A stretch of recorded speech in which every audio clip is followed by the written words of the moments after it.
Os místicos e as almas do purgatório. Eu tenho um recado sério para você, isso daqui vai trazer uma orientação muito grande para a sua vida. Mas não deixe que esse tesouro fique somente com você. Tem um monte de grupo aí, ó, de WhatsApp, de Instagram, de Facebook, que você poderia compartilhar esse conhecimento. Então vamos falar sobre uma história muito importante e que geremos muitas lições, que vai falar um pouco sobre Santa Teresa d'Ávila nesse vídeo, Maria Cima e Nossa Senhora do Bom Sucesso. Nos livros das fundações, Santa Teresa vai nos contar que Dom Bernardino de Mendonça lhe deu uma casa com um jardim e vinha para servir de convento, tá? Ele está falando um local aqui, gente, me perdoe a minha falta de sabedoria para falar isso daqui, ó, Valladolid, alguma coisa assim.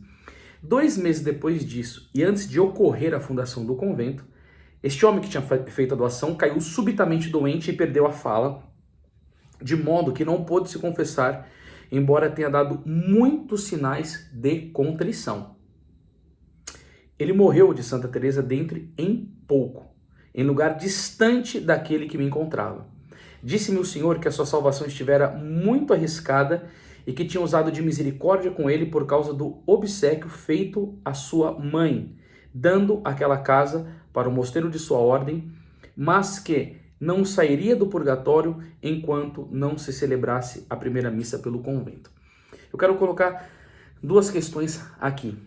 Como Deus tem um agrado profundo de quando se faz uma caridade para a Santa Igreja de Nosso Senhor Jesus Cristo, que na verdade é a sua esposa. Ele ofereceu essa posse para a Santíssima Virgem Maria. Com que fim? Que ali fosse fundado um mosteiro. E qual que é a intenção do mosteiro, principalmente do Carmelo?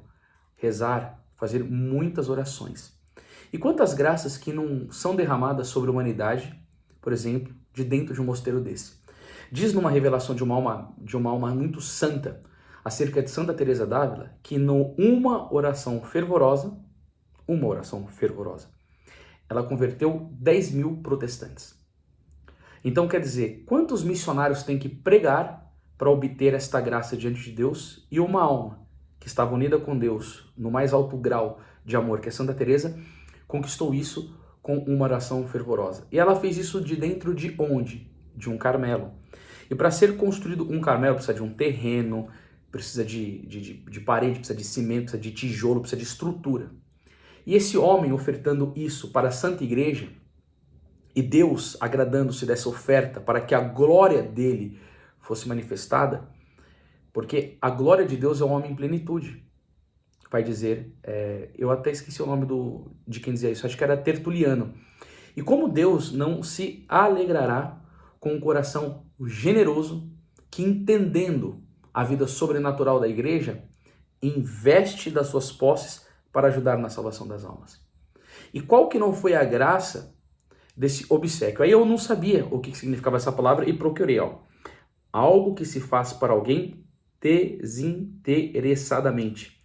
Apenas por gentileza, um favor, um serviço. Não se esqueçam, queridos, que tem palavras na Sagrada Escritura relacionado a isso, que é muito do agrado de Nosso Senhor. Vamos lá ver o que está escrito em Atos capítulo 20, versículo 35. Vai dizer aqui, ó. É maior felicidade dar que receber. Atos 20, 35. E na nota de rodapé, diz que essa sentença de Jesus não se encontra nos evangelhos, mas foi uma coisa dita por ele, que Paulo reproduziu. É maior alegria em dar do que receber. E aí eu fico pensando, esta caridade parece que ela está extinguindo-se dos corações. Porque Nosso Senhor vai dizer, Mateus 24, 35, São Mateus, que ante o crescimento da iniquidade, o amor de muitos esfriaria. São pessoas egoístas, que só pensam em si. E quantas pessoas que morreram com terrenos, com bens, que eram católicas, e que deveriam rezar, se submeter à vontade de Deus e perguntar, Senhor, eu sou administrador desse bem. Quem me deu o meu corpo, a minha força, a minha inteligência, a minha sabedoria para o trabalho? Foi tu. E eu queria, Senhor, como um administrador, catar esses talentos e dizer aqui, Senhor, é teu. Me inspira. Concede-me uma graça para que eu faça a tua vontade. e com um desprendimento total, ofertar para a igreja de nosso Senhor Jesus Cristo, para a salvação das almas, posses, bens, ofertas. E aí que eu disse para vocês que tem uma aparição que é terrível de Nossa Senhora do Bom Sucesso, e que ela falou sobre nossos tempos, coisas terríveis, mas eu não vou poder pegar todo o texto, mas isso daqui você vai entender. Nossa Senhora alertou que em nossa época, uma campanha mundial contra as virtudes da pureza e castidade iria conseguir arruinar a juventude. Olha só, Nossa Senhora disse isso no século XVII. Nossa Senhora do Bom Sucesso falou da extensão dessa tragédia dizendo: quase não haverá almas virgens no mundo. Você está vendo a perseguição que está acontecendo. Só se você for muito cego, se você não está vendo. Mas essa questão que disse aqui, sobre não haverá mais almas virgens no mundo, a corrupção da juventude. Durante esses tempos de infortúnio, o demônio invadirá a inocência das crianças. E além disso, Nossa Senhora do Bom Sucesso avisou que haverá frouxidão e grande negligência por parte daqueles, isso daqui está em negrito aqui, que possuem grandes riquezas e que assistirão com grande indiferença a igreja sendo oprimida, a virtude sendo perseguida e o triunfo do demônio. E eles se tornarão culpados por não terem usado de seus poderes para a destruição desse mal e restauração da fé. Isso daqui está num livro que a gente tem na editora, a gente divulga muito ele, tá? Os Segredos, Castigos e Triunfo dos Corações de Jesus e Maria, uma baita de uma obra que nós temos aqui, importantíssima, do qual Nossa Senhora vai dizer essas coisas.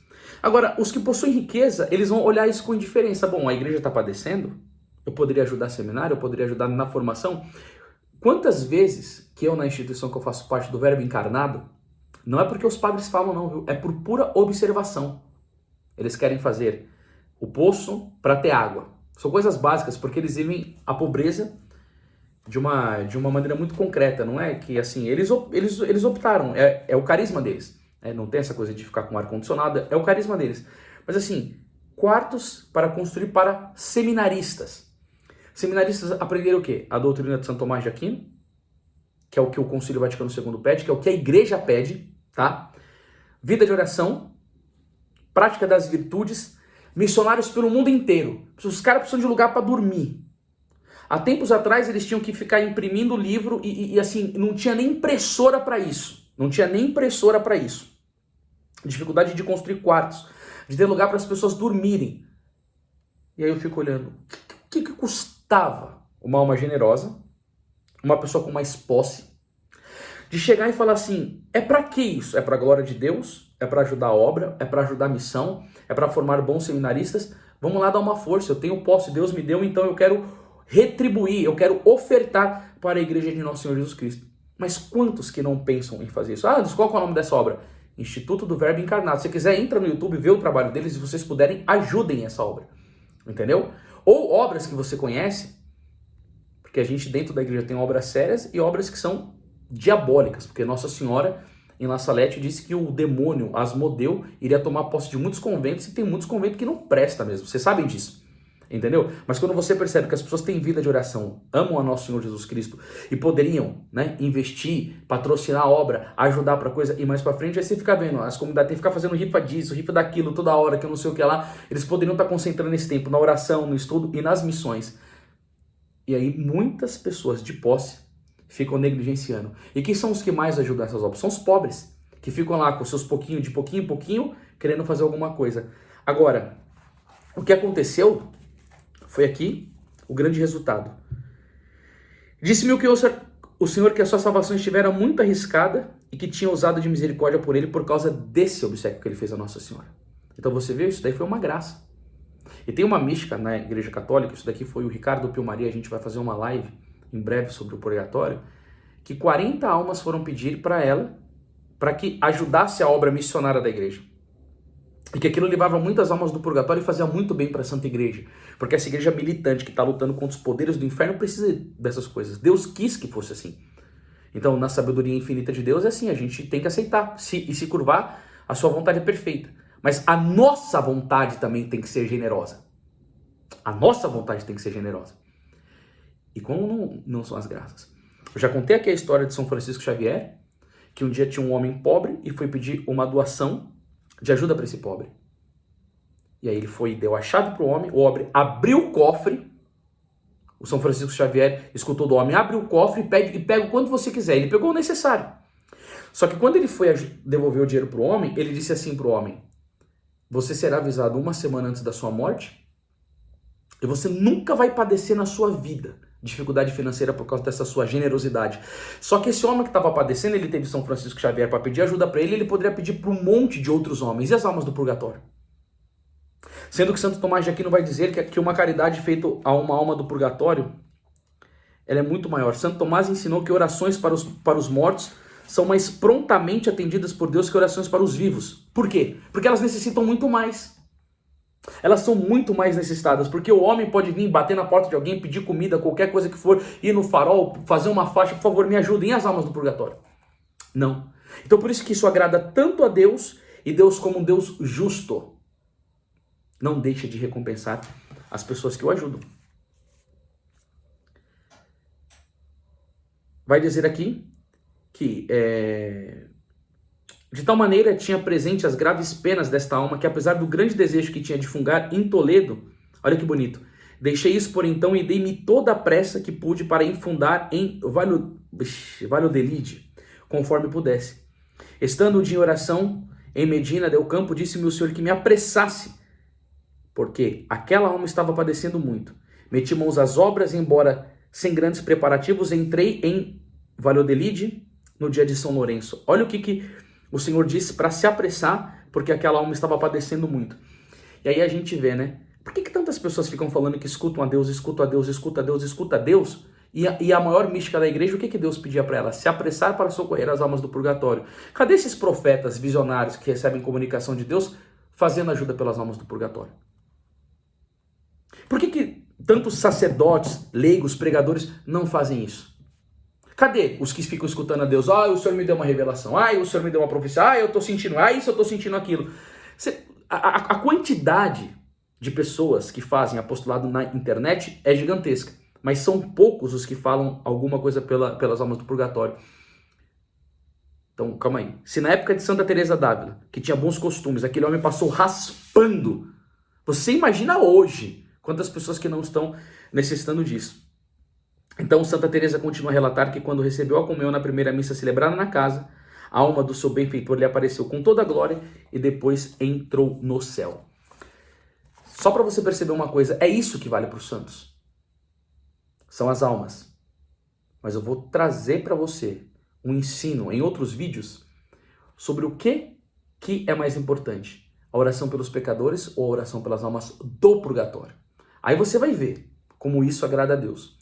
E graças a Deus se você conseguiu chegar até aqui no vídeo, porque tem pessoa que não aguenta mais 3 minutos de vídeo hoje, porque assiste 300 coisas ao mesmo tempo. O tempo tenebroso, onde as pessoas não conseguem mais ter um foco para aprender uma coisa da igreja. Mas bendito seja Deus, porque Deus, sem dúvida alguma, Ele não está brincando, eu não estou fazendo o meu apostolado brincando, eu não estou aqui gastando o meu tempo brincando, eu estou falando com seriedade, porque eu tenho um desejo profundo, que você comece a interceder todos os dias pelas almas do purgatório, que você entregue parte da sua vida por isso. Porque isso daí agrada muito o coração de Jesus. E se ele disse para Santa Teresa d'Ávila se apressar, porque aquela alma estava padecendo muito, o Senhor diz para você agora, se apresse, porque tem muitas almas no purgatório que estão padecendo. Tem uma resolução nesse vídeo. Ajude uma obra de caridade na igreja. Por favor, tá? Para que assim a igreja cresça cada vez mais, com muito vigor, e as obras da igreja também possam ser construídas e você, com o patrocínio de caridade, possa sentir uma alegria humilde no coração e de falar assim, Senhor, eu estou operando na caridade porque isso é do vosso agrado. Deus te abençoe e salve Maria.